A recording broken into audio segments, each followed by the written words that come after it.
Totally 100% we know for as clear when Allah Ta'ala arranges a gathering, the objective of that gathering is to attain Allah Ta'ala's rada, His pleasure, and we are collected, gathered for Allah's rada. We are sitting here for Allah's rada. We will praise and do the thana of Allah and Allah's rahmah, then it's aroused. Allah, as soon as Allah sees that gathering, Allah Ta'ala doesn't look at the sins of the individuals. Allah announces rather, I have forgiven you. I have forgiven you. So alhamdulillah, dhikr Allah. The person who does dhikr and the person who doesn't do dhikr. The example of both is as if you compare to the living and the dead. That's the example, the similitude, the similarity. In this hadith, in this message, the Holy Prophet ﷺ has given a clear message about whom? Clear lesson about the remembrance of Allah. About which action? The dhikr of Allah. That's it. Now let's think about this.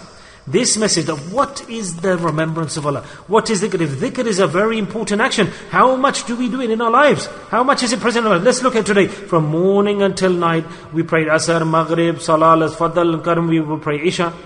And let's pay attention. There's such an important action, so essential, so necessary, that if it comes out of the life of a human being, he is dead.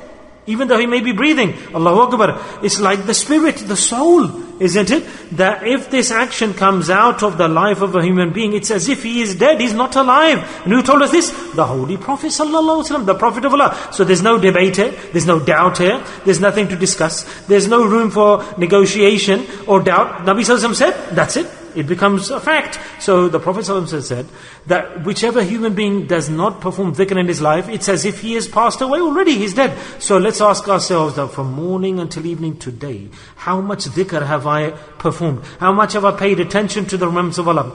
How many times have I done actions that Allah, I should do dhikr for this reason, so that my name should stay on the list of the alive people. And if I die now and pass away, then my name's on the list of the people who are dead.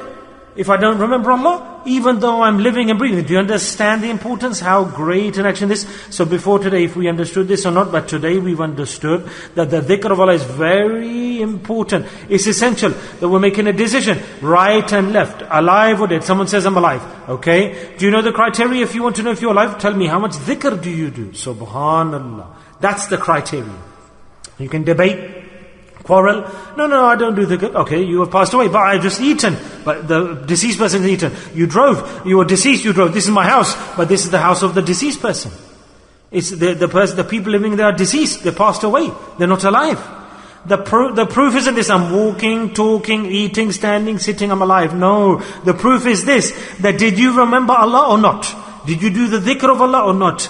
So this, has your name been included in the list of, if you want to know if somebody's alive or dead, it's not from your eating, drinking, wearing clothes or sleeping. It's attached to your heart, the criteria of life and death.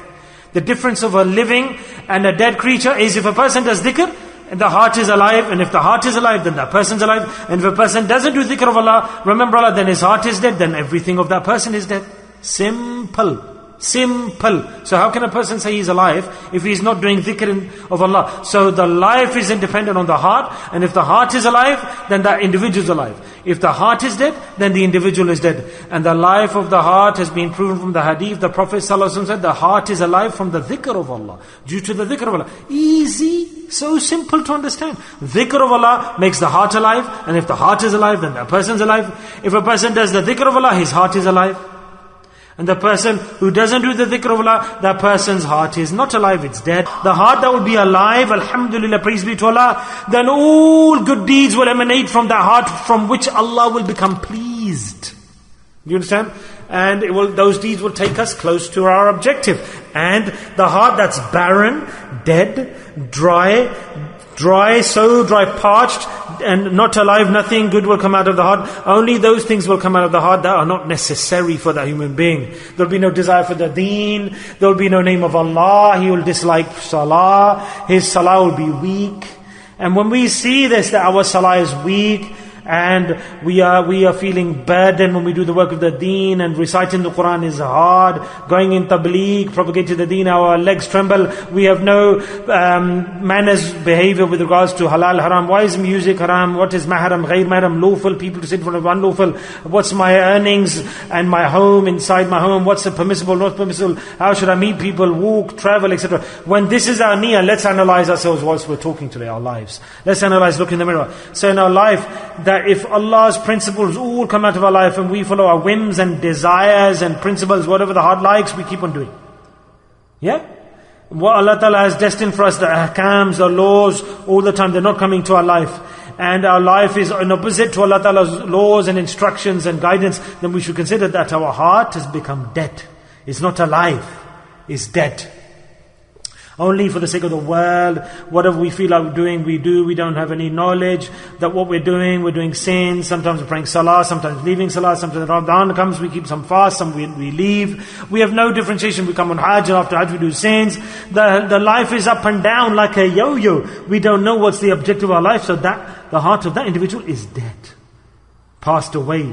Here's the message, that if your heart is dead and it's become barren, it's not fertile, and you're saying you don't feel like praying salah, you don't feel like doing good deeds, and there's no manners, no good behavior between lawful and unlawful, you can't differentiate, and your deen is that you just selected yourself, then consider the heart is dead. And how do we make then the heart to become alive? Allah's Nabi said, if you want to make your heart alive, then do the dhikr of Allah, start doing the dhikr of Allah, subhanallah.